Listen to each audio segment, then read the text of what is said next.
माय भवानी तुझे लेकरू, कुशीत तुझी आई, सेवा मानून घे आई, सेवा मानून घे आई।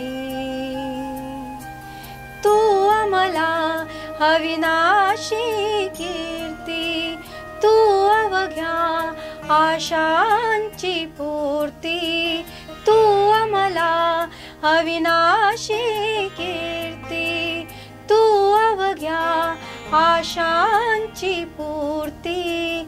जे जे सुंदर आणि शुभंकर पूर्णत्वाते ने, सेवा मानून घे आई, सेवा मानून घे आई, सेवा मानून घे आई।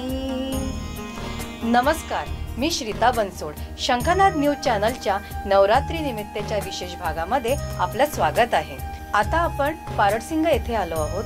चला तर मग आपण जाणून घेऊया सती माता अनुसूयेची विशेषता काय आहे। सती अनुसूया माता मंदिर हे एक लोकप्रिय धार्मिक स्थळ आहे।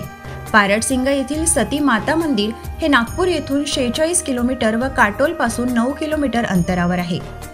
पारडसिंगा गावाजवळ नागपूरमध्ये हे मंदिर सती अनुसूया मातेला समर्पित आहे। एक लोकप्रिय महिला संत जी 19व्या शतकात राहिली होती।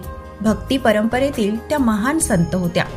सती अनुसूया मातेचा जन्म 5 मे 1926 रोजी झाला आणि 10 जानेवारी 1997 रोजी तिने आपला देह सोडला।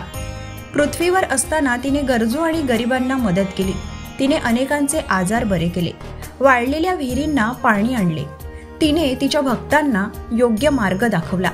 सती अनुसूया माता मंदिर हे ते ठिकाण आहे जिथे सती अनुसूया मातेने आपले शरीर सोडले होते। मंदिर परिसर धुनी, ध्यान मंदिर आणि समाधी मंदिर अशा 3 भागात विभागलेला आहे। ध्यान मंदिर हे ते ठिकाण आहे जिथे माता 5 वर्षे वास्तव्यास होती। समाधी मंदिर हे मातेचे अंतिम विश्रामस्थान असून येथे त्यांची मूर्ती आहे।